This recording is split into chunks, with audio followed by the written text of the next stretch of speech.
오늘부터 우리가 하나님의 말씀을 같이 나누어 갈 텐데, 하나님의 말씀은 하나님 나라의 행복 원리라고 하는 8가지의 주제를 가지고 하나님의 말씀을 같이 나누고자 합니다. 여러분, 우리는 다 행복을 꿈꾸며 나아갑니다. 누가 뭐라고 하든 슬픔의 자리에 앉아 있고 싶은 분들은 없을 겁니다. 절망하고 싶어서 태어난 분도 없을 겁니다. 좌절만 계속된다고 하면 인생 내가 왜 이렇게 살아야 되나 고민하게 되실 겁니다. 그러한 현장 앞에서 우리가 하나님을 오해하는 부분들이 있습니다. 하나님은 내게 항상 십자가만 지게 하신다. 하나님은 나를 괴롭게만 하신다. 그런데 그거 아니거든요. 여러분, 우리가 단번에 알 수 있는 부분도 있습니다. 뭐냐면, 여러분, 부모된 우리의 마음에도 자녀들이 행복하기를 원하지, 자녀들이 항상 무거운 짐을 가득 지고 살기는 원치 않습니다. 그런데 하나님께서도 동일하게 마찬가지로 우리에게 원하시는 마음은 하나님의 자녀된 우리 모두가 그렇게 행복하게 살기를 원하신다는 겁니다. 여러분, 우리가 행복하게 사는 것이 죄가 아닙니다. 하나님 안에서 우리가 행복하게 사는 것이 뭔가 내가 웃는 것이 우리가 십자가를 안 짓고 가는 것도 아니고 우리가 하나님을 멀리 떠난 삶도 아닙니다. 그렇기 때문에 오늘 우리 안에 하나님께서 정말 원하시는 그 행복은 무엇인지 우리가 기억하고 기도하며 하나님 앞에 살아가는 우리 모두가 되시기를 소망합니다. 여러분, 그런 의미에서 오늘 하나님 나라의 행복 원리, 하나님께서 오늘 성경 말씀에 8복이라고 해서 8가지 복에 대해 말씀하시며 그것이 오늘 우리 안에서 행복으로 나아가는 그러한 길이 됨을 말씀해 주시며 우리에게 8가지로 말씀해 주셨습니다. 첫 번째는 가난한 자에 대한 말씀입니다. 오늘 이 가난한 자에 대한 말씀을 하시면서 오늘 이제 황금률이라고 하는 이 말씀, 그리스도인들로 품격 있게 살아가며 어떻게 그리스도인들로 살아갈 것인가에 앞서서 8가지 경험되어지는 행복이 우선된다라는 말씀이 있습니다. 오늘 그 말씀을 보면서 오늘 그렇게 하나님께서 내게 하시는 말씀을 기억해 보는 시간 되었으면 좋겠습니다. 오늘 마태복음 5장 3절 한 절 말씀입니다. 오늘 심령이 가난한 자는으로 시작되는 이 말씀 우리 함께 읽겠습니다. 시작. 심령이 가난한 자는 복이 있나니 천국이 그들의 것임이요. 아멘. 오늘은 심령이 가난한 자라고 하는 그러한 사람들이 받는 복이 있고 그 사람들이 누릴 수 있는 것이 있는데 바로 이 심령이 가난한 자는 어떤 사람이길래 그러한 사람들은 행복을 경험할까? 오늘 그 말씀을 같이 나누고자 합니다. 여러분, 앞서서 저는 여러분들에게 질문하고 싶은데요. 여러분, 행복하십니까?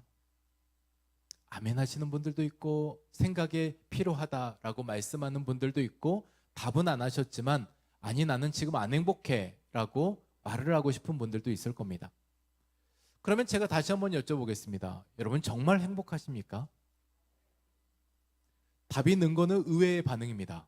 제가 예상치 못한 반응이거든요. 여러분, 정말 행복합니까? 라고 물어보면 우리는 고민을 더 하게 될 겁니다. 진짜 내가 행복한가? 여러분, 이 대목 안에서 우리는 늘 이런 질문들을 받게 되면 바쁘게 살아왔던 우리의 시간들과 더불어 내가 목표했던 것을 이루지 못한 어떤 결과를 보거나 아니면은 행복하냐는 질문에 내가 그동안에 생각해보지 못했던 일이기 때문에 망설이거나 아니 안 행복해 라고 말할 수 있는 여지가 많이 있을 겁니다. 오늘 말씀에서 산상수훈에 대한 말씀을 하시면서 예수님께서는 우리에게 말씀하셨던 복의 선언, 너가 복이 있으라 라고 말씀하셨던 이 복의 선언에 첫 번째로 심령이 가난한 자는 복이 있다고 말씀하셨습니다. 그러면 이 심령이 가난한 자는 어떤 사람일까입니다. 성경에서 말씀하는 이 심령이 가난하다라고 하는 이 심령은 바꾸어 쓰는 단어가 영혼입니다. 그리고 당시 헬레니즘 문화권 안에서 살고 있던 사람들의 의식 안에는 우리의 마음에는 깊은 골짜기가 있는데 내면의 깊은 곳, 바로 그곳을 영혼이라고 생각을 했습니다. 그러니 심령이 가난한 자는 복이 있다라고 하는 이 말을 생각해 보면 단지 우리의 마음이 부족한 상태 이것이 아니고요. 심령이 가난한 자는 이라고 하는 것은 나의 영혼이 철저하게 하나님께 인정되어진 상태, 저는 하나님 없이는 살 수 없습니다 라고 하는 그러한 고백하는 상태가 심령이 가난한 자라는 겁니다. 그래서 나는 할 수 없지만 주께서 하실 수 있습니다. 나는 부족하지만 완벽하신 그 주님이 일하십니다. 라고 하면서 영적 파산 상태임을 선포하는 것, 그것이 심령이 가난한 자라는 그러한 말의 의미가 담겨져 있습니다. 그러면 잠시 더 이어서 보면요, 왜 심령이 가난한 자는 복이 있다고 말을 했을까요? 성경에서 좀 더 우리가 생각해 보면 우리의 심령이 부요한 자는 복이 있나니 라고 하는 말을 썼더라면 우리가 더 이해하기 쉬울 텐데, 심령이 가난한 자, 영혼이 가난한 자는 복이 있다라고 하는 이 말이 좀처럼 우리에게 반어법적으로 쓰여 있는 말 같아 보일 수도 있겠습니다. 아이러니한 문구일 수도 있겠고요. 그런데 왜 없는데 복이 있다고 했을까? 왜 가난한데 복이 있다고 했을까? 왜 부족한데 복이 있다라고 했을까? 바로 이 부분을 보면 다름 아니라 이런 겁니다. 하나님 나라의 문은 강한 자가 아니라 인정하는 자가 들어갈 수가 있습니다. 그 문을 부수고 들어가는 자가 아니라 나의 나됨을 고백하는 자가 그 문을 열고 들어갈 수 있다는 겁니다. 여러분, 성경에 보면 기록되어지는 많은 사건들이 있습니다. 특히 예수님과 연관된 사건들을 보면 우리가 그 사건들 안에서 역사를 경험했던 사람들을 보면요, 때로는 혈류병을 앓았던 사람들의 치유, 때로는 때로는 소경이었던 사람들이 눈을 뜨게 되는 과정들, 때로는 귀신 들린 사람들이 떠나가는 과정들, 그리고 이런 모든 치유와 회복의 은사를 경험했던 수많은 사람들의 역사를 보면 왜 그들이 절대적으로 많을까? 여러분, 고민해 본 적 있으십니까? 왜 그들이 다루어지는 성경의 지면들이 많을까? 왜 하나님께서는 특정 사람들만 그렇게 성경에 기록한 것 같을까? 고민해 본 적 있으십니까? 저는 보면서요, 이러한 결론을 스스로 내려봤습니다. 그거는 다름 아니라 자기가 연약함을 알고 붙들었던 그 현장의 역사에서 하나님의 일하심을 경험했기 때문에 그렇다라는 겁니다.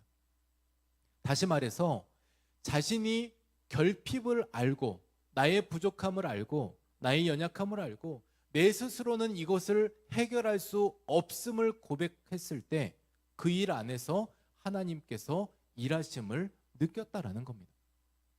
그러니 필요한 사람, 나는 주님 없이는 안 됩니다. 나는 복음이 필요합니다. 나는 주 앞에 살아갈 수밖에 없는 사람입니다. 오늘 한순간도 주의 손을 놓으면 나는 엄마의 손을 놓은 어린 아이처럼 어디로 갈지 모르는 사람입니다. 라는 그러한 고백을 했던 사람들의 역사에 그러한 은혜도 경험했다는 이야기입니다. 제가 올해 이제 벌써 5월의 마지막 시간들을 보내고 있는데 주중에 좌절했던 순간이 있었습니다. 제가 이제 새해 신년 2025년도 다이어리를 항상 이렇게 받으면 1년 동안의 목표를 세워갑니다. 그리고 그 목표를 세워가는 그 일에 주중에서도 이러한 일들을 하겠다라는 그런 목적들을 세워갑니다.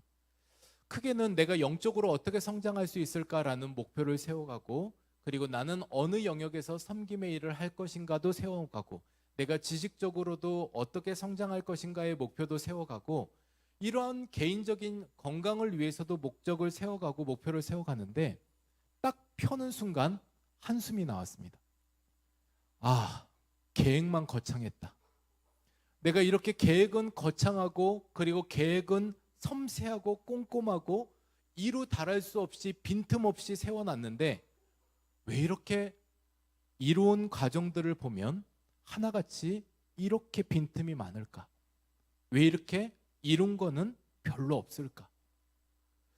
여러분, 계획을 세워놨던 일에 있어서 실천되어지는 것들이 별로 없고, 그리고 제가 늘 여러분들에게 말씀드렸던 말씀에는 거룩한 루틴을 세우세요. 거룩한 습관을 만드세요. 그 습관이 여러분을 변화시킬 거고, 그 변화된 그 자리가 하나님 앞에 지속성을 가지며 은혜의 길로 살아갈 겁니다 라고 그렇게 자주 얘기를 했음에도 불구하고 저의 삶에는 그렇게 루틴을 세워가는 방법들이 별로 없어 보였습니다. 그래서 좌절이 됐습니다. 근데 여러분, 그 좌절을 하고 있는 그 순간에 하나님께서 제 마음에 이렇게 말씀하는 것 같았습니다. 그래서 내가 너를 통해서 뭘 안 해줬냐? 여러분, 제가 세웠던 계획에는 이루어진 게 별로 없었지만 그렇다고 해서 하나님의 계획이 멈춰진 것도 아니었다는 걸 알게 되었습니다. 제가 세운 계획대로 된 계획은 별로 없어 보이면 그 결론의 끝에는 분명히 안 된 일들의 목록만 있었어야 되는데, 하나님은 저 개인적으로도 그렇고 교회적으로도 그렇고 세웠던 계획대로가 아닐지라도 하나님은 그 계획을 여기까지 이루어 오셨다는 것에 저는 거기에 소망을 갖게 되었습니다. 아, 내 계획대로가 아니라 하나님의 계획이구나. 나는 부족해서 연약해서 그 일을 성실하게 감당하지 못했고 그러한 결과에 이르지 못했지만 하나님께서는 그 과정들을 통해서 정말 말 그대로 하나님의 은혜였구나라는 것을 생각하게 되었습니다. 여러분, 이 은혜라는 단어만큼 추상적인 단어가 없습니다. 우리가 모든 것에 다 은혜를 갖다 붙이면 교회에서는 다 통용되는 언어입니다. 이게 하나님의 은혜였어요 라고 얘기하면 제법 그럴듯해 보입니다. 그래서 이 은혜라는 말을 붙여 쓰면 우리도 제법 믿음이 있어 보입니다. 그런데 진짜 은혜는 내가 그 일을 할 수 없는 그런 상황 안에서 하나님께서 하셨다라는 고백을 할 수 있을 때 은혜였다라는 말을 할 수밖에 없는 겁니다. 여러분, 저희 이제 제 자식 자랑이 아니고요. 이 시간은 좀 이렇게 이해하고 들으셨으면 좋겠습니다. 자녀도 부모 마음대로 안 되는 거는 다 아실 겁니다. 부모가 부모의 플랜을 가지고 계획하며 이야기를 하지만 자녀가 부모 마음대로 그렇게 다 되지 않습니다. 그냥 물론 부모가 이 모든 일들에 이러한 바람을 가지고 얘가 이렇게 됐으면 좋겠다 하지만 그 일들이 잘 이루어지지 않습니다. 신앙적으로는 더 그런 것 같습니다. 이 신앙을 부모가 강요해서 훈련시켜서 된다라고 하면 뭐 믿음 없는 자녀 어디 있겠습니까? 그런데 이렇게 그것 또한 부모의 마음대로는 안 되는 것 같습니다. 저는 그래서 이 모든 과정들 안에 특별히 제가 자녀들에게 신앙교육을 어떻게 하겠다라는 과정들은 없었지만 정말 하나님의 은혜다라고 고백하는 대목들이 있습니다. 저희 큰딸이 어느 날 그러더라고요. 하나님이 어디 계신지 모르겠다고. 근데요, 그 과정 안에서 이 아이가 자기가 하나님 앞에 조건을 걸었던 조건이 있습니다. 하나님, 제가요, 이 당시 이제 이 아이가 연예인에 빠져 있을 때 연예인들의 프로필 사진들이 있거든요. 근데 하나님, 제가 이 사진을 갖고 싶은데 저한테 없거든요. 하나님, 근데 이 사진이 저한테 있었으면 좋겠습니다 라고 조건부 기도를 한 겁니다. 그러면 제가 하나님 계신 걸 믿겠습니다. 그런데 너무나도 신기한 건요, 친하지도 않은 반 친구 아이가 야, 이거 나 필요 없는데 너 가져 하고 던졌는데 그 던진 그 카드가 자기가 원했던 그 카드였던 겁니다. 여러분, 그걸 딱 자기가 겪는 순간 그게 자기한테 내가 말했던 게 단지 그냥 허공에다 외친 게 아니었구나. 이 아이한테 그게 은혜로 다가오게 되었습니다. 하나님 무서운 분이시구나. 내가 말했을 때 들으시는 분이구나. 이걸 기가 막히게 수천 장의 다른 포토카드가 있는데 그중에 이걸 걔가 던져서 내가 그걸 받게 하셨구나. 그래서 이 아이가 하나님 살아계심을 믿게 되었습니다. 두 번째 아이가, 이제 저희 집 둘째 아이가 어느 날 제가 그렸던 한 그림이 있습니다. 동행이라고 쓰며 예수님이 어떤 한 소녀의 머리에 손을 얹고 있는, 저 일전에 한번 제가 소개했던 그림이 있습니다. 그 아이의 그걸 출력해서 제가 둘째한테 너희 이거 좀 색칠하는 연습을 좀 해라 라고 줬더니 그 아이가 이 동행이라고 하는 이 그림의 위와 아래를 그리기 시작했습니다. 뭐냐면 예수님과 동행하지 않았을 때 내가 겪을 삶의 현장은 지옥이다 라고 해서 지옥을 그리는 겁니다. 불도 그리고요, 그리고 사탄 마귀들도 그리고요, 거기에 그림을 그려놨습니다. 그리고 하늘로는 우리가 아는 것처럼 천사들을 그리고 빛을 그리며 그러한 그림을 그려낸 겁니다. 그러면서 스스로 생각하기를 나는 두려움이 생겼다는 거예요. 나는 지옥에 대한 무서움이 생겼고 천국에 대한 소망이 생겼다는 겁니다. 여러분, 이 어린 아이에게 그것이 믿음이 되었습니다. 천국이 있음을 믿어지게 된 겁니다. 여러분, 그걸 누가 지식적으로 갖다가 천국이 있다 세뇌시킨들 그게 들리겠습니까? 그러한 일들을 통해 정말 이거는 하나님의 은혜가 아니면 설명이 안 된다 싶을 정도로 그러한 은혜가 있게 되었습니다. 마지막 막내는 항상 부모인 제가 봐도 긴가민가합니다. 얘한테 무슨 생각이 있을까? 얘가 지금 어떤 믿음을 가지고 교회를 오고 있을까? 여러분, 그런 생각들을 하게 되는 대목이 있었거든요. 이 아이가 하루는 학교에 장래 희망과 자기가 하고 싶은 것과 좋아하는 것과 이런 거 쓰는 거, 우리가 이전에 다 썼던 것대로 그 쓰던 것을 거기에 이렇게 뒤에 게시판에 붙여져 있는데, 이 아이가 장래 희망을, 부모도 모르는 장래 희망을 거기에 써놨습니다. 목사. 뭘 알고 썼나 싶을 정도로 얘가 정말 목사의 삶은 뭐고 목사의 역할은 뭐고 도대체 이걸 알고 썼을까라고 생각되는 기가 막힌 장래 희망을 목사라고 써놨습니다. 그리고 거기에 이제 저의 아내가, 사모가 학교에 가서 그 글을 사진을 찍어 왔는데, 사진을 찍어서 집에 와서 이렇게 좀 크게 확대해 보니까 목사라고 써놓고 거기에 말풍선을 달아놨습니다. 이 말풍선을 달아놓고 거기에 이렇게 써놨습니다. 하나님 좋아, 하나님 좋아. 여러분, 목사는 하나님 좋다라는 이야기를 하는 사람이 목사라는 것을 얘는 알고 있었던 겁니다. 그러니 하나님 자랑하는 사람이 목사라는 겁니다. 그러니까 그러한 생각 안에 그러한 꿈을 키워가는, 물론 지금의 그러한 꿈을 가지고 사는 것이 그들에게도 어떠한 신앙의 역경과 풍랑을 겪으면서 이 아이들에게도 때로는 꺾이기도 하고 그리고 믿음을 잃어버리기도 하고 이런 시간들을 겪겠지만, 저는 지금 현 시점 안에서는 하나님의 은혜로밖에 설명이 안 됩니다. 여러분, 누가 가르쳐줘서가 아니라 그거는 내게 다가오는 은혜가 있었을 때 하나님을 믿게 되는 겁니다. 이어서 잠깐 이 말씀을 같이 드리고 싶습니다. 어떤 한 목사님의 소개하는 이야기를 듣게 되었습니다. 조직폭력배의 두목이었고요. 이 친구가 조직폭력배 두목으로 일생을 살았습니다. 그런데 어렸을 때 주일학교 때 주를 만났던 기억이 있어서 어느 날 지나가던 길에 교회를 들어오게 되었고, 그 당시 교회 안에 있는 목사님을 만나게 되었습니다. 이 목사님이 딱 얼굴을 보는데 뭐 하나, 바늘 하나 들어갈 것 같아 보이지 않습니다. 그리고 이미 험삼궂기로 이루 말할 수가 없는데, 그래도 교회로 들어왔던 이 친구에게 뭔가는 해줘야 되겠다 생각을 하고 그 머리에 손을 얹고 기도를 했습니다. 짧게 기도를 했는데, 하나님, 이분이 만났던 하나님이 인격적으로 계속된 역사가 되어서 하나님 변화된 삶들을 살게 하여 주십시오. 예수님의 이름으로 기도합니다. 아멘. 기도하고 그는 갔습니다. 근데 그의 마음속에 이상한 일이 벌어지게 되었습니다. 마음의 변화가 있게 되었는데 갑자기 내가 지나왔던 모든 시간들에 대한 후회와 앞으로 살아갈 일에 대한 결정을 하게 되었습니다. 내가 하나님 앞에서 살아야 되겠다. 그래서 두목의 자리를 모두 다 내려놓고 모든 걸 다 정리하고 그 자기가 가졌던 누렸던 모든 것들을 정리하고 노숙자들의 간사로 들어갔습니다. 그들이 먹고 토해놓은 자리, 그리고 앉은 자리에서 소변과 대변을 본 그 오물들, 수많은 것들에 대해서 그것을 치워내는 일들을 하게 되었습니다. 그러던 중에 이전에 지었던 죄들이 있어가지고 감옥을 가게 됐는데, 이제 교도소로 들어간다라는 소문에 이미 교도소에 소문이 파다하게 났답니다. 누구누가 들어온단다.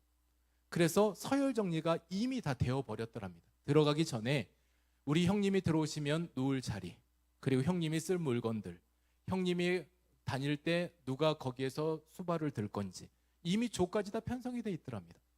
근데 그가 들어가서 바뀐 삶의 먼저는 남이 하지 않는 그 일들을 내가 하고, 그리고 남이 하지 않는 그 일들에, 그리고 다른 그 어떤 것들에 이런 거 필요 없다라고 이야기를 하며 교도소 내에서도 변화된 삶들을 살았습니다.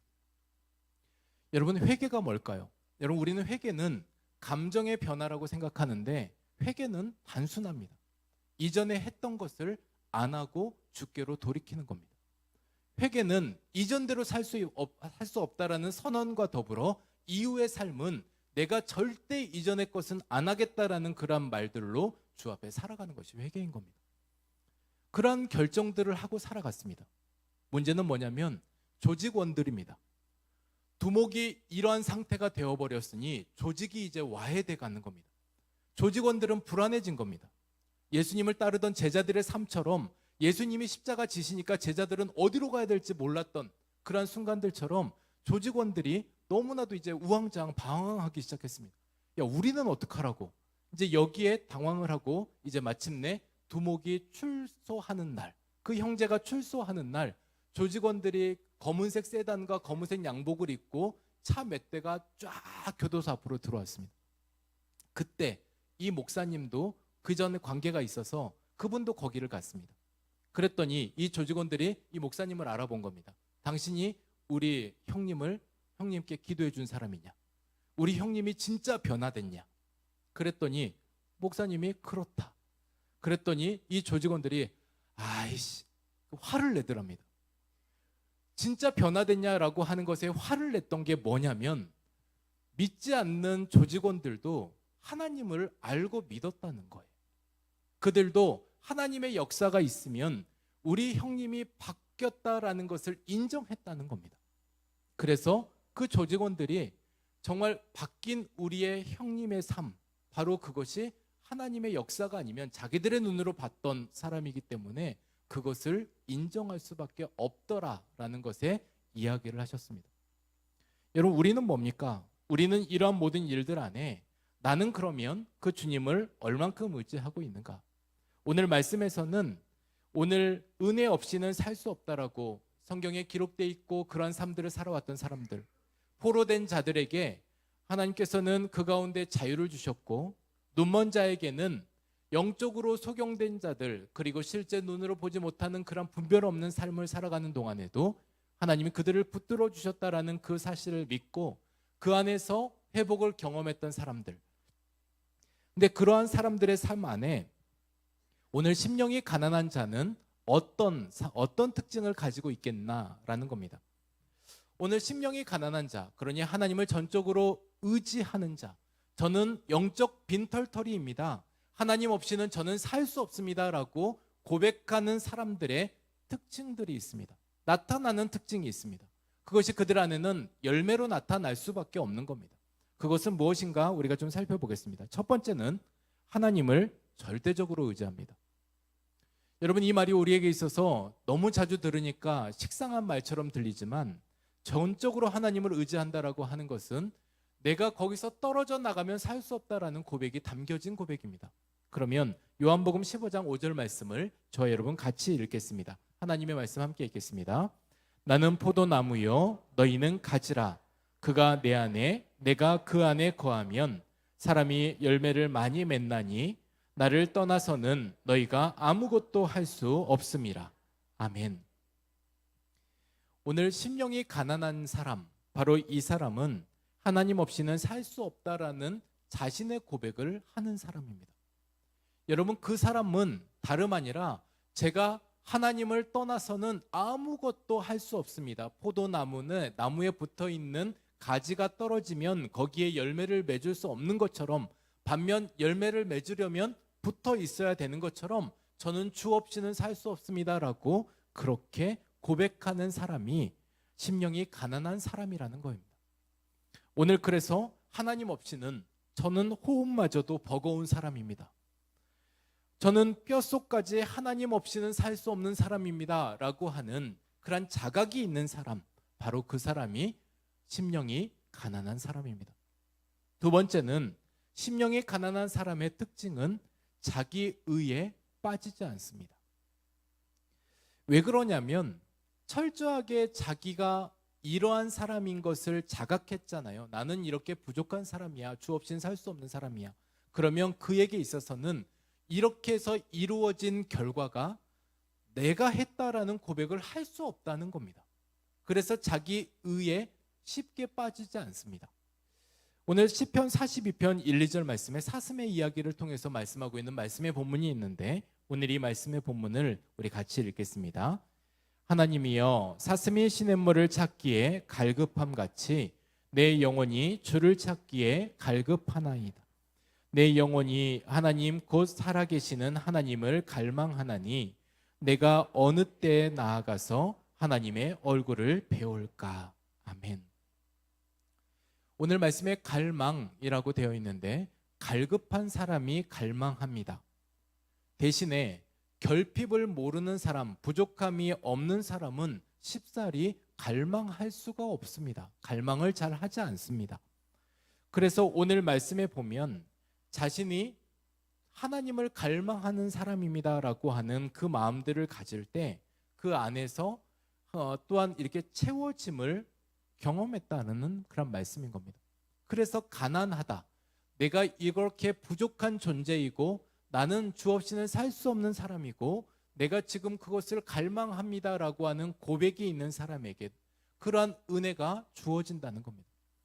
그래서 오늘 행복에 대한 말씀, 오늘 팔복 중에 가장 먼저 기록했던 것이 심령이 가난한 자, 말 그대로 하나님을 필요로 하는 자, 주님 없이는 살 수 없다라고 고백하는 사람은 복이 있다라고 말씀해주고 계시며 그 복이 우리에게 있어서 영적으로도 행복하게 자리 잡게 하신다는 말씀을 오늘 이어해주고 있는 말씀인 겁니다. 오늘 세 번째는 심령이 가난한 자의 삶의 특징 안에 겸손한 삶을 살아간다라는 말씀입니다. 여러분, 우리가 죄를 인식할 때 우리는 어떠한 죄를 사건으로 인식하는 경우들이 있습니다. 그래서 내가 어떠한 죄를 지었어. 그래서 그 사건을 통해서 내가 죄를 지었어. 근데 그 사건이 잘 해결되면 우리의 생각은 그렇지 않겠지만 우리의 무의식 안에 어떤 생각을 갖냐면 내가 죄가 해결됐기 때문에 나는 죄인이 아니야 라는 생각을 가질 때가 있다는 겁니다. 여러분, 심령이 가난한 사람은 죄를 일회성 실수로 여기지 않습니다. 그리고 자기 존재가 하나님의 은혜 없이는 살 수 없는 죄인이라는 생각을 가지고 산다는 겁니다. 그래서 지속적으로 하나님 앞에 엎드리지 않으면 내가 하나님을 떠난 그 시간들은, 하나님 앞에 머무는 시간들을 제외한 다른 시간들은 내가 주 앞에 범죄할 수밖에 없는 죄인이라는 의식을 가지고 사는 사람들은 우리가 겸손할 수밖에 없는 삶들을 살 수밖에 없습니다. 여러분, 이걸 의식하지 못하면 항상 매일의 삶이 교만으로 일관될 수 있습니다. 내 경험과 그리고 내 지식과 그리고 내가 가지고 있는 그런 인프라를 가지고 우리는 충분히 그렇게 교만으로 나아갈 수 있습니다. 목회를 할 때 목사에게도 가장 위험한 게 그러한 순간들입니다. 여러분, 그래서 우리의 모든 시간들 안에 늘 이러한 겸손의 마음들을 갖는 것, 저는 자다가 깨도 다시 고백하는 것 중에 철저한 고백의 한 가지 고백이 있습니다. 뭐냐면 저를 이 자리에 지금 하늘비전교회 담임 목사로 세우셨던 하나님은 제가 어떠한 조금의 여지를 가지고 이러한 자격 조건을 부합했기 때문에 세운 것이 아니라는 마음들을 날마다 고백합니다. 그건 진짜 사실이니까요. 여러분, 제가 생각할 때, 만약에 생각할 때 어느 교회 부목사 이력들을 가지고 있었던 지난날의 과정을 통해 하나님이 그걸 보시고 이 자리에 세우셨을까? 아니면은 하나님께서 일정 학력들을 가지고 제가 공부했던 공부의 이력들을 가지고 하나님께서 그것을 보시고 저를 이곳에 세우셨을까? 물론 준비되었을 때 세우신 것은 알겠습니다. 그런데 제가 생각할 때에 이러한 자격 조건이 다 채워졌기 때문에 하나님이 이 자리에 세우셨다? 저는 절대 그렇게 생각하지 않습니다.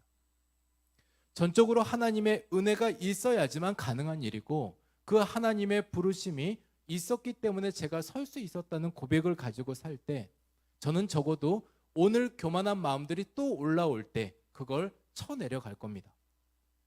그렇게 쳐내려가면서 내가 여기 선 것은 나의 어떠한 능력이 아니고 하나님이 세워주심을 고백하면서 심령이 가난한 자의 모습으로 또다시 살아가려고 부족하지만 여전히 그렇게 또 씨름하고 있지만 그 자리로 가려고 하고 있습니다.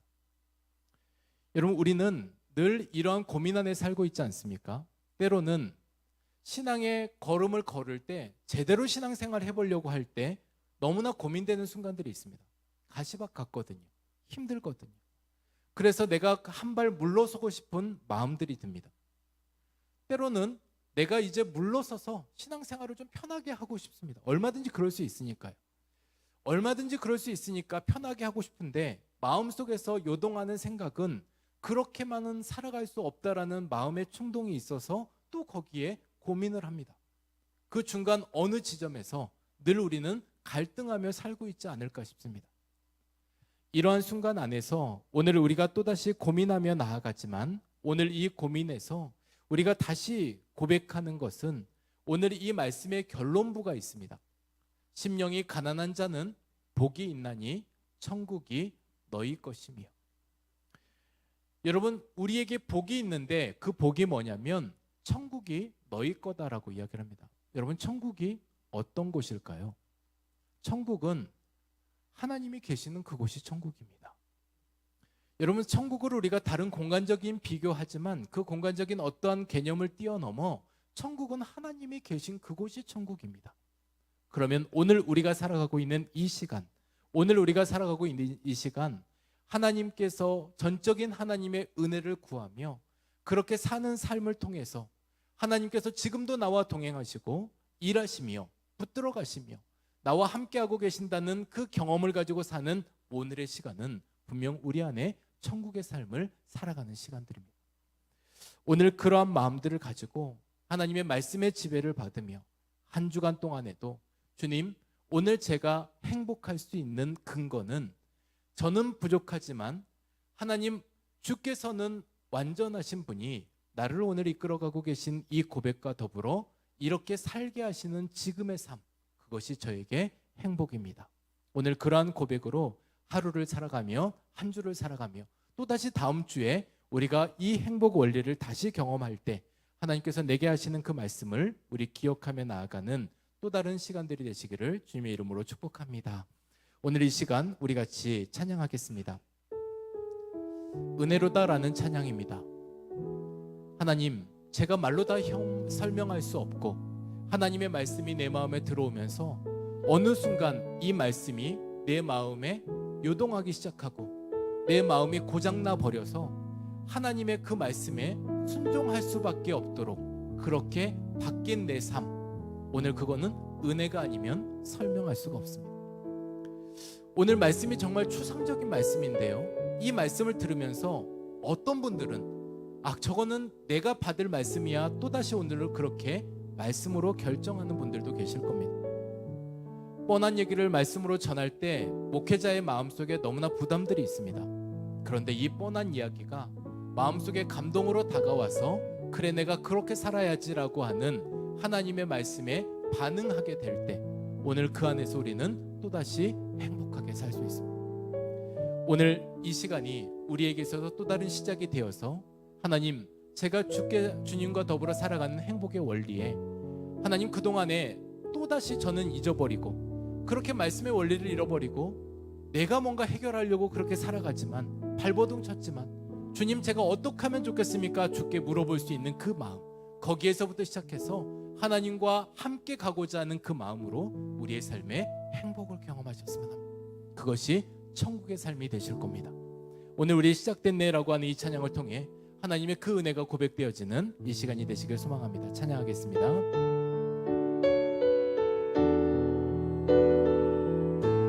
시작됐네, 시작됐네, 우리 주님의 능력이 나의 삶을 다스리고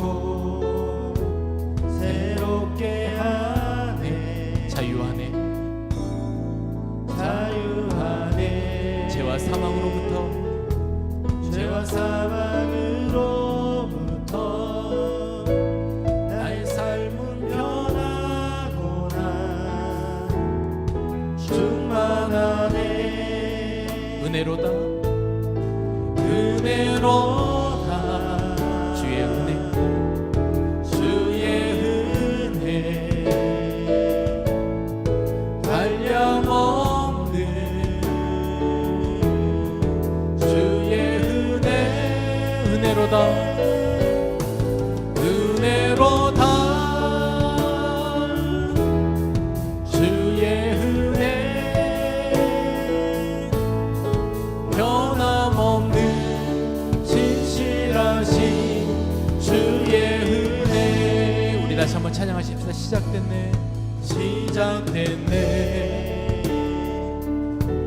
우리 주님의 능력이 나의 삶은 다스리고 우리를 새롭게 하네. 새롭게 하네. 오늘 주 안에 자유하네. 자유하네. 죄와 사망으로부터 나의 삶은 변하구나. 충만하네. 은혜로다. 은혜로다. 주의 은혜 한량 없는 주의 은혜. 은혜로다. 주의 은혜 변함없는 신실하신 주의 은혜. 은혜로다. 은혜로다. 주의 은혜 한량 없는 주의 은혜. 은혜로다. 주의 은혜 변함없는 신실하신 주의 은혜. 마지막으로 한 번 더 같이 고백할 때 은혜로다. 은혜로다. 오늘도 주의 은혜입니다. 주의 은혜 한량 없는 주의 은혜. 은혜로다. 주의 은혜 변함없는 신실하신 주의 은혜. 여러분, 오늘 이 시간 우리가 이렇게 기도하였으면 좋겠습니다. 물론 우리의 계획대로 다 되지 않았지만, 내가 세운 플랜대로 이루어지지 않았지만 하나님께서는 계획이 있으십니다. 여러분, 오늘 그 계획에 오늘 심령이 가난한 자가 되어서 주님, 제가 그 일을 제가 감당할 수 없습니다. 주께서 도와주지 않으시면 이 일을 감내할 수가 없습니다. 하나님, 제 기질로 그리고 제 성품으로 그리고 제가 가진 이 지속성을 가지고 하나님, 끊임없이 제가 이렇게 할 수 없는 존재임을 저도 압니다. 그러기에 오늘도 하나님의 은혜가 필요합니다. 하나님, 저를 붙들어 주옵소서. 하나님, 저를 붙잡아 주옵소서. 저는 오늘도 하나님이 필요합니다.